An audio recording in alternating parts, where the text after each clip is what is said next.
But with your Broyles nomination, Oh, Are you young? there you go. is that a thing? Yeah. Oh, yeah. Cool. So now we're okay with it. That's good. Well, that's obviously this is mine, I hope. Yeah. Okay. Yeah, I'm important. You know, that's a credit to the kids, right, and the guys I work with. It really is. I'm pretty fortunate that guys. I've told you before, the room I get to work with every day, staff, they're awesome, and the kids are fantastic. And we coach real hard, right? You know what I'm saying? And they understand that we love them, and they're super receptive to wanting to get better. And as a teacher, if you can get your players to do that you're fulfilled, right? Personally fulfilled. You obviously want to win every game and you want every play to go perfect. But when your players really have a growth mindset and they're like they want to get better, that's awesome. That's a really rewarding job for sure. So anyway, questions. Christmas lights are up. Thanks for asking. Okay. We didn't have to ask. Christmas music on the radio Friday last week. It's rolling in the office. We have an offensive, big news. We have an offensive staff Christmas holiday playlist. Apple Music, right? Beautiful. It's fantastic. All right, fire away. What do we got? What'd you like out of Ethan? I know it's his first snaps as a college player. Yeah, well, I'll tell you what, a true freshman to go in the game at that point, I forget his number, was he 3 for 5 maybe, right? But you see the moxie that we've kind of talked about all along, and, you use that word, it's so subjective, right? You know what I mean? It's hard to sit there and say what exactly does that mean. But he's got a confidence, he's got a bravado. He goes out there in the fourth quarter of a game, you got a chance to go down and, you know what I mean, and get back into the game. And, he doesn't blink, he doesn't wince. And, there's one time in particular where there was a pressure that had ended up coming free, made a mistake up front, and he avoids it and, steps up and scrambles and, for a big gain, you're like, that's great, and those are things that I call them garbage yards, but when you look at successful offenses and teams, they're full of those kind of yards where quarterbacks just take off and scramble. For him to do that, it's awesome. So I'm pumped for him. Lance said it was going to be hard to sort of try to plan for him to come in just because of how that can be tough. I guess, were there any moments earlier this season where you thought he might get a run, or was this really the first true opportunity? When you're the backup quarterback, you're always one snap away, right? So there are how many ever weeks that he had been the backup quarterback.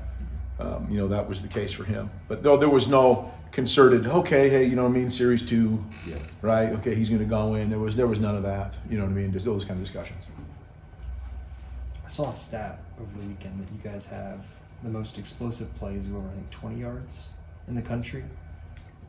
What has allowed you guys to do that with the changing quarterback, different wide receivers, different running backs? What's allowed you guys to do that? Well, I think the stat is explosive plays per play run. The percentage, right?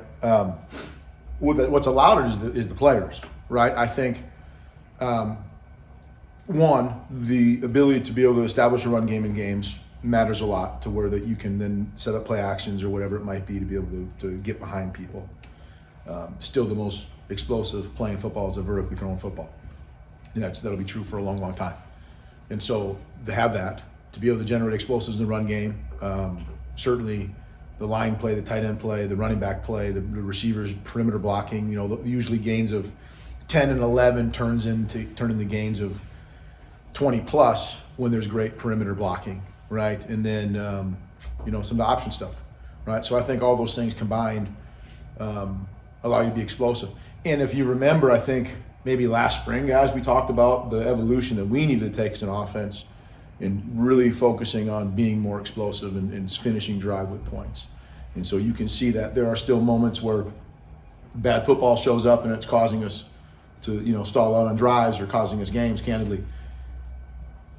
And so we have to make sure that stuff is shored up, right?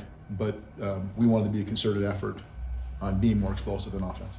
Maybe you hit it there, but Leipold talked about, I think, after the game, saying that big plays were there, consistency down to down maybe wasn't.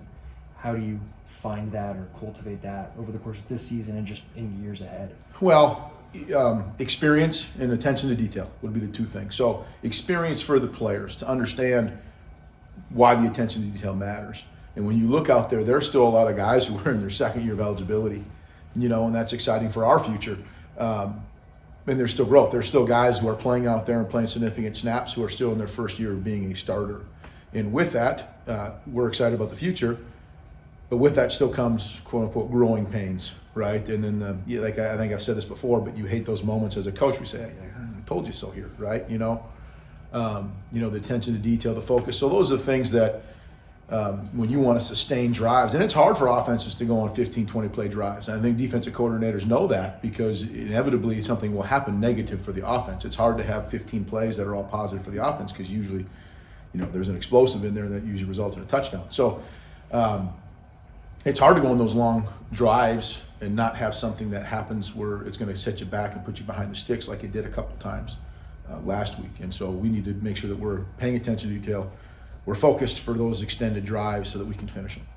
You guys have been a very highly penalized offense this season. I think over the last 2 weeks there's been a procedural thing and then false starts, holdings. What do you feel like has contributed to maybe a more uptick in that the last 2 weeks? If you really had an exact answer and knew, the solution would be super easy. Unfortunately, it's just probably a matter of poor timing.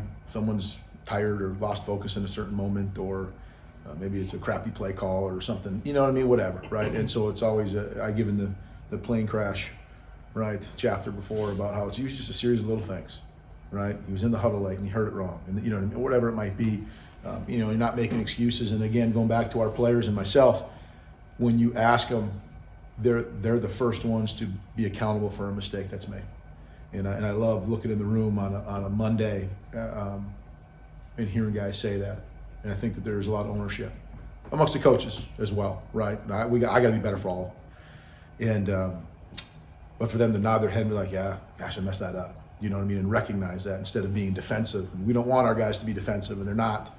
And I'm excited for them because they want to keep growing. I think Lance said yesterday that Jason's kind of a we'll see situation right now. I wonder if you have any update on his availability or how he's doing. No more than what coach has said. He's been out there. They're practicing. It's been going good. So, but Okay. Everything's kind of a we'll see still. Sure. And then following on that, if he can't go, or if Jalen can go and you do go with him, or if it's Vasco or whoever, right? I mean, is there something to be said about, this team's already made that transition from having to go from a starting quarterback in the beginning of the season to another guy, and then if you have to do it again, even if it's going back, there's more readiness for that? I think you bring up a good point. So what you're talking about perhaps is a team not panicking when there's a position change or a personnel change at a position. And 100%, and that happens in football every week and every season that somehow there's a personnel change. And you say this, and it's almost cliche, but the next man up attitude. I think with how we practice and how we do things and the reps that we get, and to prepare for those things, that our guys understand. Hey, whoever the 11 guys are in the field, it doesn't really matter. The expectations are the expectations, and the standards are the standards. And we can uphold those standards because of how we've practiced. We've seen guys go out there and do that. As I've expressed before, identifying what the limitations and capabilities of all the players are to be able to get enough reps to be able to say that, and the kids can be confident in the huddle, whoever's in there, to say that what we're doing is going to be the best that they can do, right? So no panic, yeah. They're used to, hey, and we personnel the heck all year long, right? We got a bazillion different ways to get guys in the field. So like, who's in the huddle today? You know what I mean? Let's go. Here we go, right? Andy, what are you seeing from Texas defense? I tell you what, they're fantastic at rushing the passer. They have a defensive line, in particular, guys inside are really good at pushing the depth of the pocket back and making quarterbacks uncomfortable. It'll be really critical for us to make sure that we stay ahead of the sticks and not get into a bunch of predictable situations. That's probably true every week. When you face an opponent, but you see, and I've said this before, you see some athleticism running around on the field. They have a great field corner. He's fantastic. He missed last week. We'll see what happens if he's there or not. But you anticipate a guy like that playing who has a lot of confidence and kind of be on an island out there by himself in the field, and allows the safeties in the boundary corner to really be involved in the run game and help out the defensive line and linebackers and kind of sit around and rob the other receivers. And so you see some disruption up front. Which really affects the ability to get the ball down the field. And so we've got to do a good job of being able to handle the box for sure. That'll be a huge critical component to winning this game. It is every week, candidly, fellas. It is every week. But Texas, the guys were playing this week, so that matters. Looking back to last week, Texas Tech was able to get a lot of pressure on Jason. Did they do something different? Was it just a, I guess, poor game from the offensive line? What contributed Well, to that no, tie? it's, I would say, fundamentally, you got to stay out of these predictable situations. You're making a bunch of 2nd and 15 and 3rd and 8+ calls. Yeah. You know what I mean? We're going to pin their ears back in their go. That's a challenge for any offensive lineman. And so not to sit there and say they played poor or whatever it might be. And I know that those guys have had a great couple practices already this week to want to improve and get better. But I mean, there's a reason those left tackles in the NFL are the second highest paid players in the team, and the guys rushing them are probably the first. You know, really. And so the ability to stay out of predictable situations is critical. And we didn't do that enough last week, and we were behind the sticks too much. And I'm curious with Lawrence, from your perspective, I guess, what's his growth look like this year? I think some big performances since the bye week, but Lawrence Arnold, LJ? yeah. I found out, by the way, that I'm the only person who calls him Lawrence.